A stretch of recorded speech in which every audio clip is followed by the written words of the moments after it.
Bago natin simulan ang video na ito, disclaimer muna. Gusto ko munang linawin sa inyong lahat na yung mga babae o batang babae na tinutukoy ko o maririnig ninyo dito sa video na ito ay yung mga babae na nasa tamang edad na, okay? Nasa legal age na, okay? O sabihin nating 18 plus pataas na. Okay? Hindi yung mga babae na minor de edad pa. Kahit kailan ako ay against dyan, at kahit kailan ay hindi ako gagawa ng mga video o kahit anong mga bagay na tungkol sa mga bagay na maglilink sa akin dyan sa mga ganyang klaseng bagay. Okay? So against ako dyan. Lilinawin ko lang. Again, sa video na ito, ang mga babae o batang babae na tinutukoy ko ay mga babae na mas bata sa kung sino man ang makikinig o sabihin nating makakapanood nitong video na ito. Bukod sa looks, status at money, ang ibang mga bagay na malakas makapang-attract o makapang-akit o magpabigay sa mga babaeng mas bata sa edad mo ay yung kung paano mo dalhin yung sarili mo o kung paano ka kumilos o yung masculine frame mo at yung kung paano ka manalita at pumorma. Okay?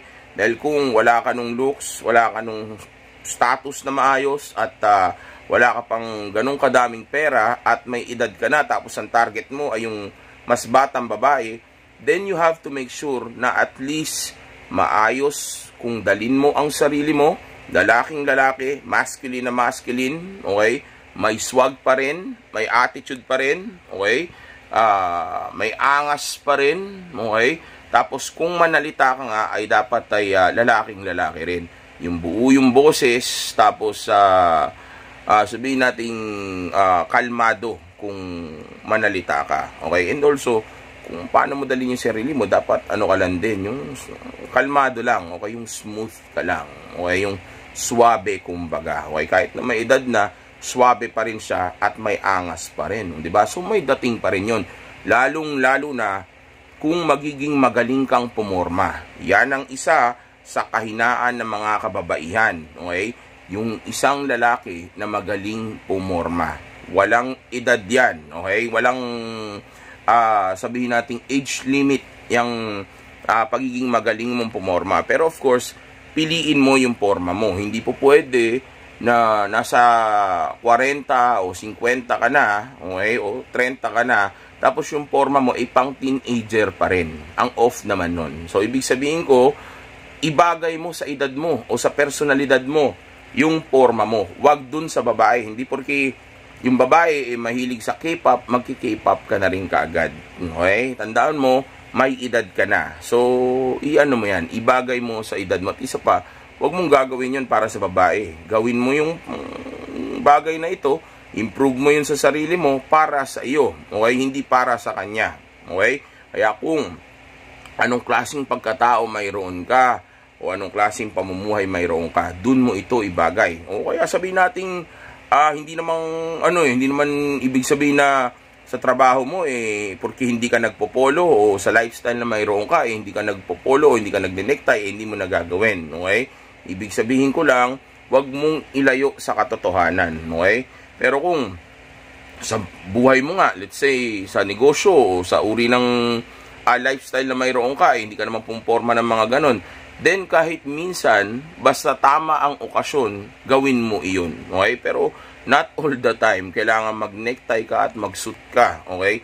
Ang ibig sabihin ko lang, may mga times na kapag may opportunity ka para pumorma ng pang mga malupitan, ay gawin mo. Pero kung hindi mo magawa ito, wala kang opportunity nagpumorma ng mas maangas o malupit, then gawin mo na lang ito sa mga sabihin natin simpleng araw, kahit hindi occasional, o sabihin natin walang okasyon, okay? Pumorma ka pa rin na maayos.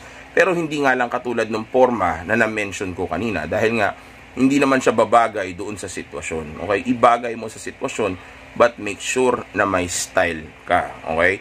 Make sure na makikita niya na inaayos mo pa rin yung sarili mo. Tanda mo, Ang pinag-uusapan natin dito ay yung uri ng mga lalaki na may edad na, tapos sabihin natin hindi kagwapuhan, wala masyadong pera, at hindi mataas ang status, pero gusto nilang maka-experience ng babae na mas bata o mas fresh pa sa ibang mga kababaihan na nasa paligid o dinidate nila, o mas bata sa kanila. Okay, mas bata dito sa mga lalaki na ito dahil mas better naman talaga, di ba?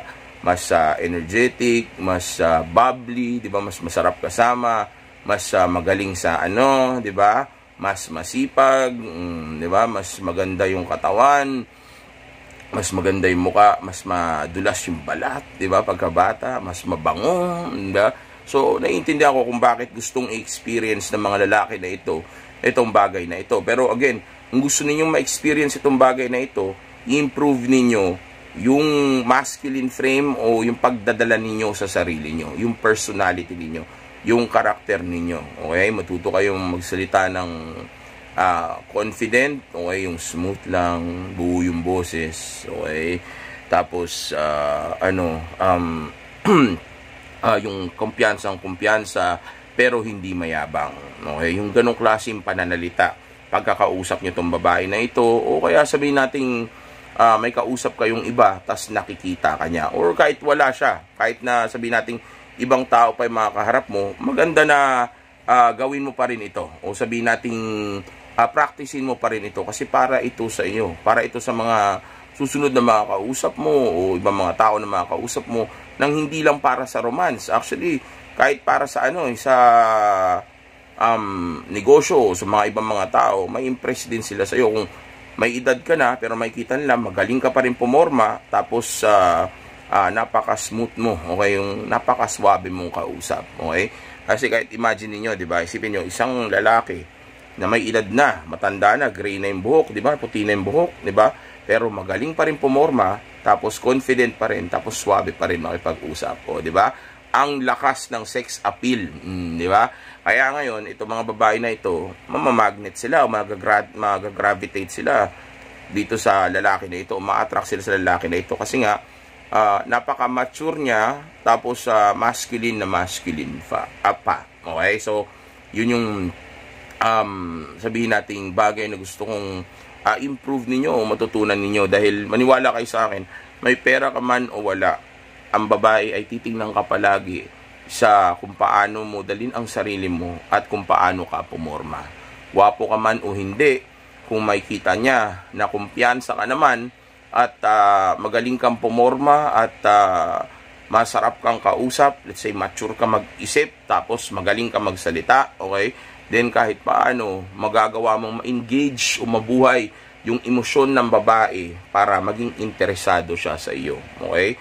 Dahil kung hindi man siya na-attract sa mukha mo, at least ma-attract siya sa forma mo, sa personality mo, o sa kung paano mo dalin yung sarili mo, okay? O kasama na rin pati yung ano mo nga, yung forma mo, yung pananamit mo, okay? Tapos at the same time, madala siya kung paano ka manalita, okay?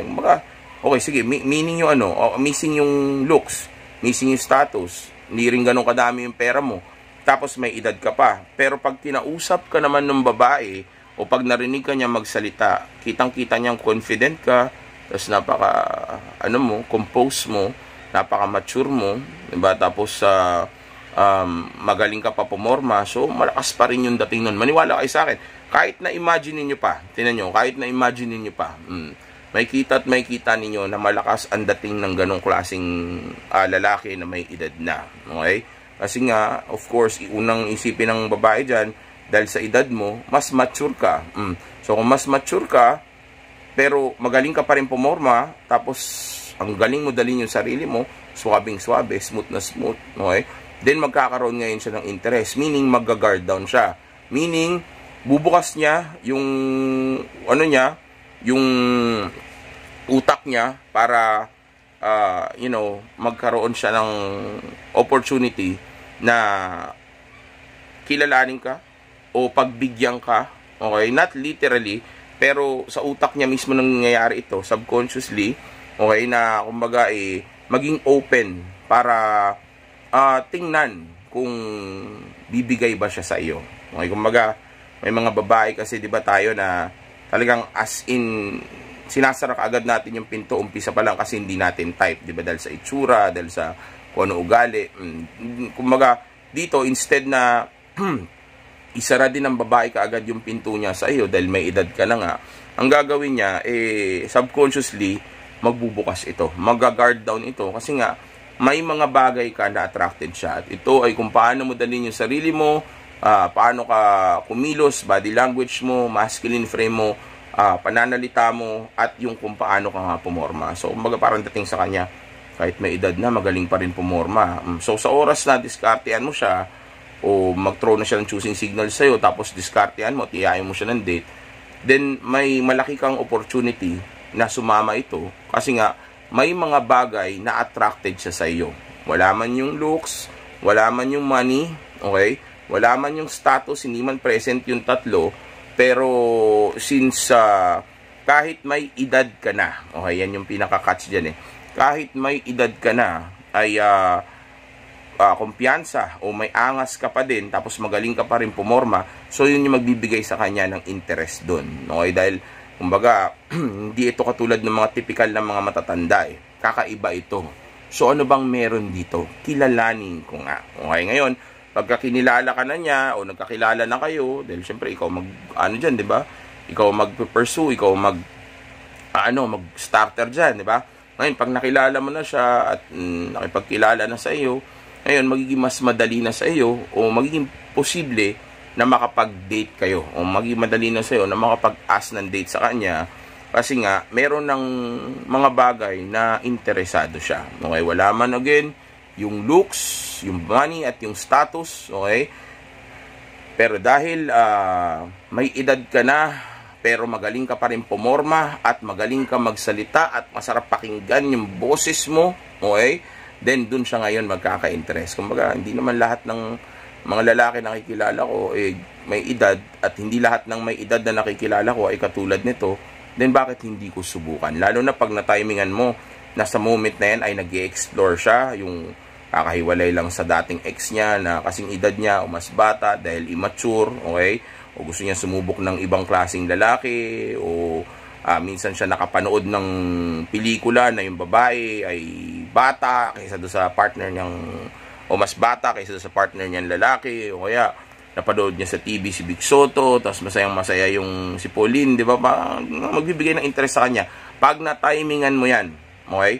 Basta konektado ka dyan, at na-timingan mo, no, sa moment na yan ay medyo may interest siya, o may idea siya, na subukan, o willing siya na subukan yung ganyang klaseng relasyon. Tapos magaling kang pumorma, at magaling kang magdala ng sarili, di ba? Parang sila Joey Marquez, di ba? Nakita Joey Marquez, nakita yung mga babae niyan, di ba? Napakagaling mga babae niyan, pero kung titingnan mo, hindi naman siya ganung kagwapuhan. Pero kasi si Joey Marquez ay sikat na artista, sikat na celebrity, may money, at kahit paano may looks. Okay, so may lamang talaga siya doon. Pero yun nga, ang punto ko doon is yung ganong klaseng sabihin nating sex appeal o ex appeal, shoutout YouTube, ex appeal, ganong klaseng ex appeal o ganong klaseng dating o swag o pagiging smooth yung gusto kong makuha ninyo. Yung ganong klaseng na kahit na may edad ka na, ang lakas pa rin ng dating mo kasi nga alam mo kung paano dalhin yung sarili mo at pumuporma ka pa rin o inaayos mo pa rin yung sarili mo. Okay, so yeah, improve those things para nang sa gayon ay ma-attract mo yung babae. Okay, kasi yung iba kahit na bata pa sila, tapos magaling pumorma, pero since walang looks, walang money, walang status, yung mga yan hindi masyado napapansin. Why? Kasi nga, kumbaga usual yan pag bata wala pa talagang pera, pag bata wala pa talagang status, pag bata wala pa talagang wala pang sabihin natin masyadong improvement sa looks, okay? So, usual yan. And sa totoo lang, mas naiintindihan ng babae yung ganyan. Kasi nga, syempre, iniisip nila na parang bata pa naman yan. Natural lang na ganyan siya. Pero yung mga taong katulad mo na may edad na, syempre, dapat iniisip niya, successful ka na dapat. Okay? So, kung di ka ngayon successful at wala kang status, tapos hindi ganun kaayos yung itsura mo, pero nakita niya magaling ka pumorma at magaling ka manalita.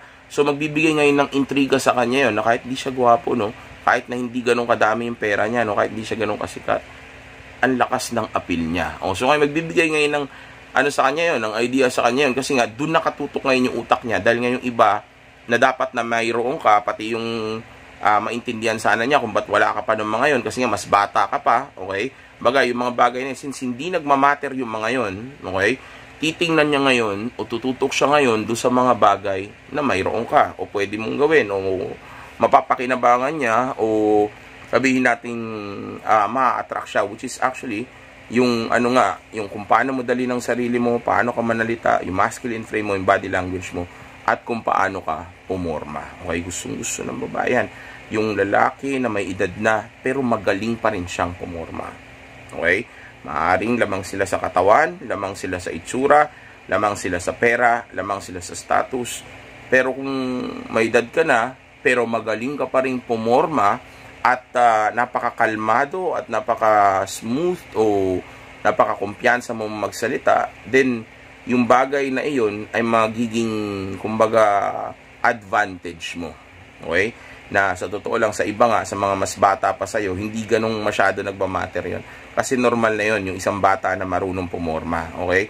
Pero yung matanda na, pero pumuporma pa rin, at kumpiyansa pa rin, at maapil pa rin, yun yung mga lalaki na nakakakuha ng interest nila. Kahit na may edad na siya. Okay? Pero again, ang focus natin ay grind and purpose, okay? Self-improvement at pag-abot natin sa tunay natin potensyal. Tinuturo ko lang sa inyo itong mga bagay na ito para magkaroon lang kayo ng idea. Hindi ko nga gusto na, hindi ko nga kayo tinuturuan na gawin ninyo itong mga ito. Pero tinuturo ko lang sa inyo to again dahil nga, sabihin natin para may matutunan kayo at sinasagot ko lang din yung mga tanong ng iba para nang sa gayon ay magkaroon kayo ng idea. Pero ang focus natin ay grind and purpose, self-improvement, okay? O grind and purpose, dalawa yun, okay? Self-improvement at yung pag-abot natin sa tunay nating potensyal, okay? Itong pambababae o itong pagkakaroon ng romantic na relasyon sa babae, itong bagay na ito ay for pleasure lang natin ito. Para nagagawa nating balansihin ng mga buhay natin. Nagagawa nating pasayin ng mga buhay natin habang nakatutok tayo sa success. Okay, again, SafeX is the best X. Enjoy! Stay!